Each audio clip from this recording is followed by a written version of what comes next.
Hey viewers, welcome back. Wishing you all a very happy Holi. எல்லாரும் ரொம்பவே சந்தோஷமா ஹோலி கொண்டாடிட்டு இருக்க இந்த சமயத்துல ஒரு பெரிய பிரச்சனை இல்ல, நம்மளுடைய டப்பு சேனா மட்டும் மாட்டிக்கிட்டாங்க. இவங்களுடைய பிரச்சனை என்ன அப்படிங்கறத எந்தவித டைமும் வேஸ்ட் பண்ணாம வாங்க இந்த வீடியோ உள்ள போய் பார்க்கலாம். முதல்ல பிரச்சனை என்ன அப்படின்னு பாக்குறதுக்கு முன்னாடி என்ன நடந்துச்சு அப்படிங்கறத தெரிஞ்சுக்கணும். இந்த பிரச்சனை எல்லாம் எங்கேருந்து ஆரம்பிச்சிச்சு அப்படின்னு பாத்தீங்கன்னா, டப்பு சேனா இருந்துட்டு காம்பவுண்ட்ல பேசிட்டு இருக்காங்க.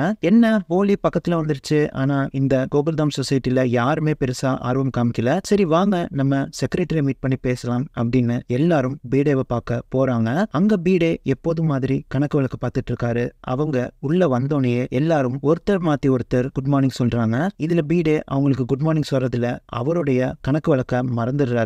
பசங்களா என்னத்துக்கு தான் வந்தீங்க, இப்படி நான் பண்ணிட்டு இருந்த கணக்கை வீணடிச்சிட்டீங்களே அப்படின்னு ரொம்பவே கோபம் அடைகிறாரு. அப்போ டப்போ இருந்துகிட்டு அவர் பாக்கெட்ல இருந்து கலர் எடுத்து இந்த கலர் பொடிய பீடேயோட முகத்துல பூசுறாரு. ஹாப்பி ஹோலி பீடே அங்கிள் அப்படின்னு சொல்லி கத்தும் போதுதான் அவருக்கு ஹோலி பக்கத்துல வருது அப்படிங்கறது ஞாபகம் வருது. ஹோலி பக்கத்துல வந்துருச்சு, அதுக்கான ஏற்பாடுகள் எல்லாம் பண்ணணும், காசு கொடுத்தீங்க அப்படின்னா நாங்க போய் கலர் எல்லாம் வாங்கிட்டு வந்துருவோம் அப்படின்னு பசங்க சொல்ல, நீங்க எல்லாம் போனா உங்களை எல்லாம் ஏமாத்திடுவாங்க, நானே போறேன் அப்படின்ட்டு பீடே சொல்றாரு. பசங்க முகமும் வாடிடுது, ஏன்னா ஹோலிக்கான ப்ரிப்பரேஷன்ஸ் பண்ணணும் அப்படின்னு ரொம்பவே ஆசையா இருந்தாங்க. மாதவி அப்போ பீடே நோக்கி வராங்க. அவங்களுடைய அப்பளம் மற்றும் ஊறுகாவோட டெலிவரிஸ் எல்லாம் பண்ணணும், மீதி இருக்கிற காசு எல்லாம் வாங்கணும், அதே மாதிரி சொசைட்டி ஒர்க் எல்லாம் எவ்வளவு பெண்டிங் இருக்கு அப்படின்னு பீடேக்கு ஒரு முறை ஞாபகப்படுத்துறாங்க. அதுக்கப்புறம் தான் பீடேக்கு தெரியுது எவ்வளவு ஒரு ஹெக்டிக்கான டே அவருக்கு காத்திருக்கு அப்படின்ட்டு. சரி பசங்க ஆசைப்பட்ட மாதிரியே அவங்களே போய் வாங்கிட்டு வரட்டும் அப்படின்னு பணத்தை கொடுத்து போய் வாங்கிட்டு வர சொல்றாரு. அப்பதான் கோலி அப்படியே நைஸா பீடே பக்கத்துல வராரு. வந்துட்டு அங்க பக்கத்துல ஒரு அண்ணா கடை இருக்கும், அங்க இட்லி தோசை எல்லாம் ரொம்பவே நல்லா இருக்கும், அதையும் நாங்க சாப்பிட்டு வரோமே, அதுக்கும் காசு கொடுங்க அப்படின்னு கேட்கிறாரு. சரி அதையும் போய் சாப்பிட்டுட்டு நல்லா என்ஜாய் பண்ணிட்டு கலர்லாம் வாங்கிட்டு வாங்க அப்படின்னு பீடையும் அவங்க ஆசைப்பட்ட மாதிரியே காசு கொடுத்து அனுப்பி வைக்கிறாரு. டப்பு சேனா அந்த கடைக்கு போறாங்க. அவங்கள கோகுல்தாம் சொசைட்டில வந்திருக்கோம் அப்படின்னு இன்ட்ரடியூஸ் பண்ணிக்கிறாங்க. பண்ண உடனே எங்களுக்கு ஆர்கானிக் கலர்ஸ் வேணும் அப்படின்னு சொல்றாங்க. ஹோலியில கெமிக்கல் கலர்ஸ் எல்லாம் நிறைய யூஸ் பண்றாங்க, அதெல்லாம் எங்களுக்கு வரவே கூடாது அப்படின்னு சொல்றப்போ பீடே எங்களுக்கு ஆல்ரெடி கால் பண்ணி எல்லாத்தையும் விளக்கிட்டாரு. அவருக்கு நாங்க கெமிக்கல் கலர்ஸ் கொடுத்தோம்னா நாங்க என்ன வழியாகும் அப்படின்னு உங்களுக்கே தெரியும். அது மட்டும் இல்லாம எங்க கடையில நாங்க அதெல்லாம் விற்கிறது கிடையாது, ரொம்பவே குவாலிட்டியான கலர்ஸ் தான் விற்கிறோம், உங்களுக்கும் வருஷம் வருஷமா நாங்க தான் கொடுத்துட்டு இருக்கோம் அப்படின்னு அந்த கடைக்காரரும் எக்ஸ்பிளைன் பண்றாரு. டப்பு சேனாவும் ரொம்பவே ஹாப்பி ஆயிடுறாங்க. எல்லா கலர்ஸ்லயும் 10 கிலோ பார்சல் பண்ண சொல்றாங்க. அவரும் அங்க உள்ள கடைக்காரரிடம் கூப்பிட்டு கோகுல்தாம் சொசைட்டிக்கு இந்த கலர்ஸ் எல்லாம் டெம்போல ஏத்தி விட சொல்றாரு. டப்பு சேனாவும் அவங்க கையில உள்ள அட்வான்ஸை கொடுத்துடுறாங்க. கொடுத்துட்டு கிளம்பலாம் அப்படின்னு எல்லாம் போறப்போ டப்பு மற்றும் கோலி இருந்துகிட்டு பீடேவை ஒரு சின்ன பிராங்க் பண்ணலாம் அப்படின்னு முடிவு பண்றாங்க. அதனால அந்த கடைக்காரரிடம் பில்லுல எல்லா அமௌண்ட்டையும் கொஞ்சம் அதிகப்படுத்தி போடுங்க, சும்மா எங்க செக்ரட்டரியை நாங்க பிராங்க் பண்ணணும் அப்படின்னு சொல்றாங்க. இவரும் பசங்க ஆசைப்படுறாங்களே அப்படின்ட்டு சும்மா ஒரு பில்ல போட்டு கொடுக்கறாரு. இதை வாங்கிட்டு அவங்களும் வர்றாங்க. கோலி கரெக்டா அந்த அண்ணா கடையை மிஸ் பண்ணாம பாத்துடுறாரு. அவங்களும் ஆசைப்பட்ட மாதிரி அங்க போயிட்டு சூடான இட்லி, மசால் தோசை, மைசூர் தோசை இப்படின்னு பசங்களுக்கு பிடிச்ச எல்லா ஃபுட்டையும் சாப்பிட்டுட்டு திருப்தியா வெளியே வராங்க. அப்பதான் அவங்களுக்கு அங்க ஒரு அதிர்ச்சி காத்திருக்கு. அங்க 2 ஸ்ட்ரேஞ்ச் லேடிஸை மீட் பண்றாங்க. பசங்களை அங்கேயே ஸ்டாப் பண்றாங்க. பசங்களா இந்த வழியா மட்டும் போயிடாதீங்க, அங்க ஒரு கேங் இருந்துகிட்டு அலப்பறை பண்றாங்க. போற வரவங்க எல்லாரையும் ஹோலி பலூன்ஸ் மற்றும் ஹோலி பவுடர்ஸை வச்சு போற வரவங்க பர்மிஷன் இல்லாம அடிச்சு துன்புறுத்துறாங்க அப்படின்னு சொல்றப்போ டப்பு சேனா இருந்துட்டு ரொம்பவே கோவப்படுறாங்க. டப்பு சேனா பத்தி நமக்கே தெரியும், அவங்க எவ்வளவு சோஷியலி ரெஸ்பான்சிபிள் பர்சன் அப்படின்ட்டு. இவங்களுக்கு ஒரு பாடம் சொல்லி கொடுக்கலாம் அப்படின்ட்டு ரொம்பவே கோவமா கிளம்புறாங்க. ஆனா சோனு மட்டும் இருந்துகிட்டு வேணா நம்மளே பெரியவங்க எல்லாம் இல்லாம வந்திருக்கோம், அதனால நம்ம வீட்டுக்கு போயிடலாம் அப்படின்னு சொல்றப்போ டப்பு இருந்துகிட்டு நம்மள மாதிரியே எல்லாரும் இப்படி போயிட்டா யாரு இவங்களுக்கு எல்லாம் ஒரு பதிலடி கொடுக்கறது, இது மாதிரி இன்னும் எத்தனை நபர்கள் பாதிக்கப்படுவாங்க அப்படின்னு சோனுக்கு சொல்லி புரிய வைக்கிறாரு. சோனும் ஒத்துக்கிட்டு அந்த வழியா நடந்து போறாங்க. சரி இவங்க ஃபர்ஸ்ட் என்ன பண்றாங்க அப்படின்னு அப்சர்வ் பண்ணலாம் அப்படின்னு ஒளிஞ்சிருந்து பாக்குறாங்க. அப்போ ஒரு நபரும் ஒரு லேடியும் அடுத்தடுத்து நடந்து போயிட்டு இருக்காங்க. இந்த கேங் இருந்துகிட்டு இந்த லேடிய டார்கெட் பண்றாங்க. ஆனா அது தப்பி தவறி அந்த நபர் மேல போய் பட்டுது. இந்த கேங் உடனே ஒரு காருக்குள்ள போய் ஒளிஞ்சுக்கிறாங்க. ஆனா இவர் அதை பார்த்துறாரு, ரொம்பவே கோவப்பட்டு திட்டுறாரு. அதே மாதிரி அவங்க கார் பின்னாடி ஒளிஞ்சிருக்கிறத பார்த்துட்டு வெளியவும் கூப்பிடுறாரு. ஏன் இது மாதிரி எல்லாம் பண்றீங்க, ஒருத்தவங்க பர்மிஷன் இல்லாம இது மாதிரி அடிக்கிறது எவ்வளவு பெரிய தப்பு அப்படின்னு தெரியுமா அப்படின்னு கேட்கிறப்போ ஹோலி தப்பா எடுத்துக்காதீங்க அப்படின்னு சொல்லிட்டு ரொம்பவே நக்கலா சிரிக்கிறாங்க. சரி உன் மேல நான் போலீஸ் கம்ப்ளைண்ட் கொடுக்க போறேன் அப்படின்ட்டு அவர் சொல்றப்போ, நீங்க போலீஸ் கம்ப்ளைண்ட் கொடுக்குற வரைக்கும் நாங்க என்ன இங்கே நிக்க போறோம் அப்படின்ட்டு திரும்பவும் அந்த நபரை பார்த்து சிரிக்கிறாங்க. அதே மாதிரி மாதிரி நாங்க டார்கெட் பண்ணது உங்களை இல்ல, அந்த பின்னாடி வர லேடியை தான் அப்படின்னு சொல்லிட்டு அவர் கண்ணு முன்னாடியே அவங்க கையில உள்ள அந்த கலர் பந்து எடுத்து அந்த லேடி மேல வீசி அடிக்கிறாங்க. அது அவங்க ட்ரெஸ்ல போய் பட்டுது. அவங்க ட்ரெஸ் ஃபுல்லாவுமே சாயமாயிருது. அவங்க ரொம்பவே கோவப்படுறாங்க. இந்த ட்ரெஸ்ஸோட நான் எப்படி ரோட்ல நடந்து போறது, நான் வேலைக்கெல்லாம் போகணும் அப்படின்ட்டு ரொம்பவே கோவமா பேசுறப்போ இவங்க இருந்துகிட்டு சிரிக்கிறாங்க. இதுக்கு மேல பொறுக்க முடியாது அப்படின்ட்டு டப்பு சேனா அந்த இடத்த கிராஸ் பண்றாங்க. அப்போ இவங்க வர்றத அவங்களால பார்க்க முடியுது. இன்னொருத்தவங்க மாட்டினாங்கப்பா அப்படின்ட்டு சோனுவை டார்கெட் பண்றாங்க. அப்போ டப்பு சேனா ஒரு டிஸ்டன்ஸ் விட்டு இவங்களுக்கு எதிரா அப்படியே நின்று வாட்ச் பண்றாங்க. வாப்பா ஹீரோ, நீதான் இந்த பொண்ணை காப்பாத்த போற ஹீரோவா அப்படின்ட்டு அந்த கேங்ல உள்ள குட்டு அப்படிங்கிற நபர் கேட்கிறாரு. நான் ஹீரோலாம் இல்ல, ஆனா நான் இவங்களோட ஃப்ரெண்டு அப்படின்ட்டு இவரும் பதிலளிக்கிறாரு. குட்டு டேந்து இந்த ரோட்ல போற எந்த நபராலும் தப்பிக்க முடியாது அப்படின்னு சொல்றப்போ டப்பு இருந்துகிட்டு ஒரு ஓப்பன் சேலஞ்ச் கொடுக்குறாரு. எங்க சொன்ன மேல நீ ஒரு டிராப் கூட ஒரு கலரை பூச முடியாது அப்படின்னு சொல்றப்போ அந்த கேங்க்கும் ரொம்பவே கோவம் வருது. யாரா இந்த சின்ன பசங்க இருந்துகிட்டு நம்மளே சேலஞ்ச் பண்றாங்க அப்படின்ட்டு அந்த கலர் பந்து எடுத்து முதல்ல சோனு மேல வீசி அடிக்கிறாங்க.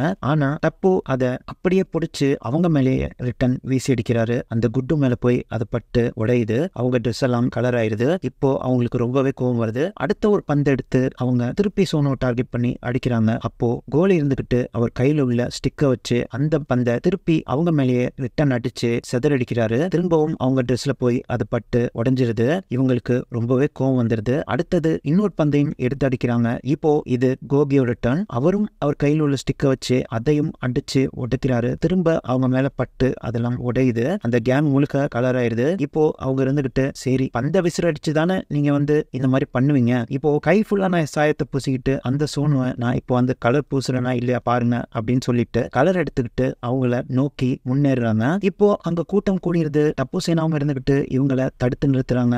அதே மாதிரி அவங்க எல்லாம் அடக்கி அவங்க சாரி கேட்கிற வரைக்கும் விடல. எல்லார் முன்னாடியும் பப்ளிக்கா சாரி கேட்க வைக்கிறாங்க. இதற்கப்புறம் பப்ளிக்கும் இருந்துகிட்டு அவங்கள பாராட்டி கை தட்டுறாங்க. இதுதான் இவங்களுக்கு நல்ல பதிலடி அப்படின்னு சொல்லிட்டு எல்லாரும் கிளம்புறாங்க. ஆனா டப்பு மட்டும் இருந்துகிட்டு இன்னும் ஒரு விஷயம் பாக்கி இருக்கு அப்படின்னு சொல்லிட்டு அந்த கலர் பந்துல ஒரு பந்து எடுத்து சோனு கையில கொடுக்கறாரு. இதை தானே அவங்க உங்க மேல அடிக்க ட்ரை பண்ணாங்க, இப்போ நீங்க அவங்க மேல அடிங்க அப்படின்னு சொல்லி கொடுக்கறப்போ சோனும் இருந்துகிட்டு தூக்கி வீசுறாங்க. ஆனா வீசுறது எங்க அப்படின்னு பாத்தீங்கன்னா இந்த கேங்கோட கால் கிட்ட வீசிடுறாங்க. அதுவும் உடைஞ்சிருது. இவங்க கூட கோலி விளையாடுற அளவுக்கு இவங்க ஒன்றும் பெரிய ஆளுங்க இல்ல, இதுக்கெல்லாம் இவங்க ஒருத்தே கிடையாது, வாங்க டப்பு சேனா நம்ம போலாம் அப்படின்ட்டு சோனு ரொம்பவே கோவமா டப்பு சேனாவை அழைச்சிட்டு போறாங்க. இது இன்னமும் அவங்களுக்கு ரொம்பவே ஒரு கோவத்தை ஏற்படுத்துது. யாரா இந்த கேங், எங்க இருந்துடா வந்தாங்க அப்படின்னு சொல்லிட்டு இந்த கேங்ல இருந்து ஒரு நபரை போய் இவங்க எந்த சொசைட்டில இருக்காங்க பாருங்க அப்படின்னு ஃபாலோ பண்ண சொல்றாங்க. அவரும் இவங்களை பின்தொடர்ந்து போறாங்க. எல்லாரும் காம்பவுண்டுக்கு வந்துடுறாங்க. நடந்த விஷயத்தை பத்தி பேசிக்கிட்டு இருக்காங்க. அதுல சோனு மட்டும் ரொம்பவே கவலையா இருக்காங்க. இவங்க திரும்பி நம்மளை நோக்கி வந்துட்டா என்ன பண்றது அப்படின்னு கேட்கிறப்போ டப்பு இருந்துகிட்டு ஆல்ரெடி அவங்களுக்கு ஒரு பதிலடி கொடுத்தாச்சு சோனு, திரும்ப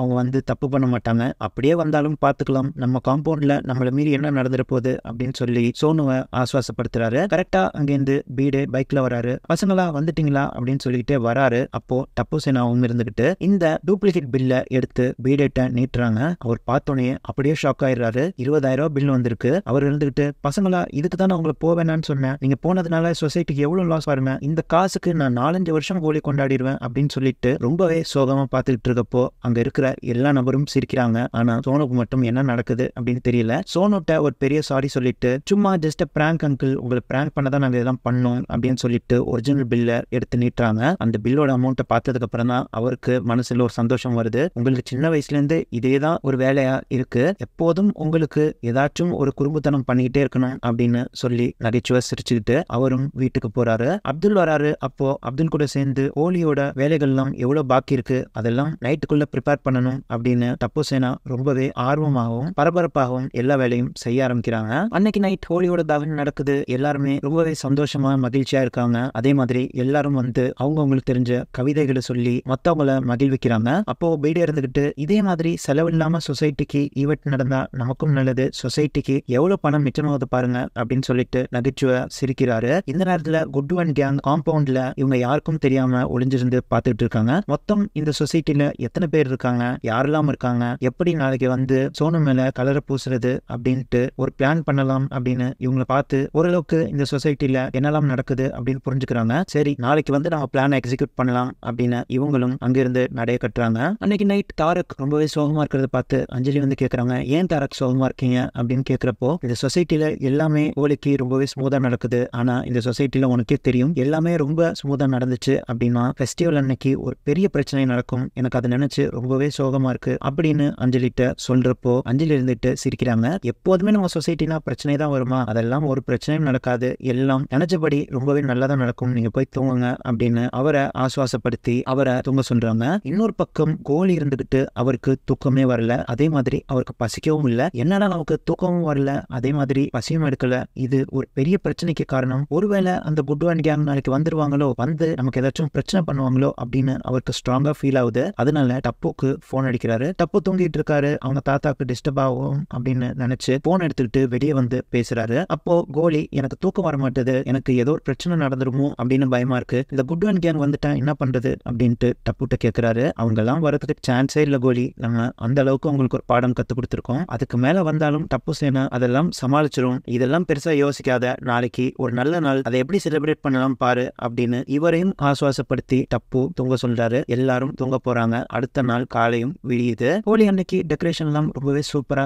எப்போதும் மாதிரி டப்பு சேனா ரொம்பவே அற்புதமா பண்ணி வச்சிருக்காங்க. காம்பவுண்ட்ல டப்பு சேனா வந்துடுறாங்க. வந்ததுக்கு அப்புறம் பாத்தீங்கன்னா அவங்களுக்குள்ளே பேசிக்கிறாங்க, என்னடா யாரையுமே காணும், எப்போதும் ஒரு ஃபெஸ்டிவல் அப்படின்னா ரொம்பவே ஜகஜோதியா இருக்குமே, எல்லாரும் வந்து பேசிக்கிட்டு கலகலப்பா இருப்பாங்களே, என்னமோ தப்பா இருக்கே அப்படின்னு பேசிக்கிட்டு இருக்கப்போ டப்பு நமக்கு ஏதோ ஒரு பிராங்க் நடக்க போகுது அப்படின்னு சொல்லிக்கிட்டு இருக்கப்பயே அந்த சொசைட்டில உள்ள எல்லாரும் வந்து இந்த பசங்களுக்கு கலர் பொடியை தூவி ஹாப்பி ஹோலி அப்படின்னு சொல்றாங்க. அப்போ டப்பும் இருந்துகிட்டு கொஞ்சம் முன்னாடியே நான் கெஸ் பண்ணிட்டேன் எனக்கு ஏதோ நடக்க போகுது அப்படின்ட்டு, கரெக்டா நீங்களும் வந்துட்டீங்க அப்படின்னு சொல்லி அவரும் சிரிக்கிறாரு. மற்றவங்க எல்லாம் இருந்துட்டு நீ கெஸ் பண்ணப்பா, ஆனா கெஸ் பண்ணது கொஞ்சம் லேட் ஆயிருச்சு பாரு, உங்க எல்லாரையும் நாங்க கலர் பூசிட்டோம் அப்படின்னு ரொம்பவே ஹாப்பியான ஒரு மூட்ல இருக்காங்க. சரி ஹோலி கொண்டாட்டத்தை தொடங்கலாம் அப்படின்னு எல்லாரும் தயாராயிட்டு இருக்க இந்த நிலையில குட் ஒன் கேங் காம்பவுண்டுக்கு உள்ள வராங்க. இப்பதான் இவங்களோட மாஸ்டர் பிளான் ரிவீல் ஆகுது. எல்லாரும் பைக்ல அவங்க நம்பர் பிளேட்டை கழட்டிட்டாங்க. இப்போ குட்டு அவர் சட்டையில ஹோலி கலர் எடுத்து பூசிக்கிறாரு. அதே மாதிரி ஒரு பிரைட் ரெட்டான கலர்ல அவர் ஃபேஸ ஃபுல்லாவே மறைச்சிடுறாரு, ஆள் அடையாளமே தெரியல. இப்போ ஒரு வெள்ளை கலர் கிளவுஸ மாட்டுறாரு. ஒரு கெமிக்கல் கலர் எடுத்து அவர் கை ஃபுல்லா பூசிக்கிறாரு. இது என்ன மாதிரி கலர் அப்படின்னு பாத்தீங்கன்னா, இதை பூசினா ஒருத்தரோட ஸ்கின்ல இருந்து 2-3 மாசம் வரைக்கும் இது வெளியேறாது, அந்த அளவுக்கு ஒரு ஹார்ம்ஃபுல்லான கெமிக்கலை இவர் கையில பூசிருக்காரு. இந்த சொசைட்டில இத்தனை பேரை தாண்டி இதை சோனு மேல பூசுறது அவ்வளவு ஈஸி இல்ல அப்படின்னு மத்தவங்க எல்லாம் சொல்றாங்க. அப்போ அவரும் இருந்துகிட்டு ஆமா அது அவ்வளவு ஈஸி இல்ல, ஆனா குட்டுனா ஒரு பெரிய பிளான் வச்சிருக்கேன், அது என்ன அப்படின்னு கேளுங்க, நான் அங்க போயிட்டு சோனுக்காக வெயிட் பண்ணுவேன், அவங்க எப்ப தனியா இருக்காங்களோ அப்போ இந்த கலரை அவங்க மேல பூசிட்டு இங்க இருந்து ஓடி வந்துருவேன், நீங்களும் பைக்கை ஸ்டார்ட் பண்ணி வச்சுக்கோங்க, நம்மளும் இந்த சொசைட்டி விட்டு பறந்துடலாம் அப்படின்னு சொல்றப்போ எல்லாருக்குமே இது ஒரு நல்ல பிளானா தான் தெரியுது. அவரும் போயிட்டு காம்பவுண்ட்ல எட்டி பார்த்துட்டு இருக்காரு, அவருடைய டைமுக்காக வெயிட் பண்ணிட்டு இருக்காரு. இதோட இந்த எபிசோட் முடிவடையுது. ஆனா அடுத்த வாரம் நமக்கு நிறைய பரபரப்பான விஷயங்கள் காத்துக்கிட்டு இருக்கு. குட்டு அவருக்கான ரிவெஞ்ச எடுப்பாரா, இல்ல டப்பு சேனா திரும்பவும் இவருக்கு ஒரு பதிலடி கொடுப்பாங்களா, இந்த சொசைட்டியில் உள்ள நபர்களுக்கு இந்த குட் ஒன் கேங் பத்தி தெரிஞ்சா இவங்க எல்லாம் எப்படி ரியாக்ட் பண்ண போறாங்க, இது மாதிரி பல விதமான சுவாரஸ்யமான சம்பவம் நமக்கு காத்திருக்கு. இது அடுத்த வாரம் நம்ம என்ன அப்படிங்கறத பார்க்கலாம். உங்களுக்கு இது மாதிரி கதைகள் கேட்க பிடிச்சிருந்துச்சு அப்படின்னா நம்ம சேனலை மறக்காம சப்ஸ்கிரைப் பண்ணிக்கோங்க. அதே மாதிரி ஒரு பெரிய லைக்கும் போட மறந்துடாதீங்க, ஏன்னா அப்பதான் இந்த மாதிரி கதைகளை நீங்களும் என்ஜாய் பண்றீங்க அப்படின்னு எனக்கும் தெரிய வரும். உங்களை அடுத்தது ஒரு நல்ல இன்ட்ரெஸ்டிங்கான வீடியோல வந்து சந்திக்கிறேன். Until then, take care. Bye bye. Be safe.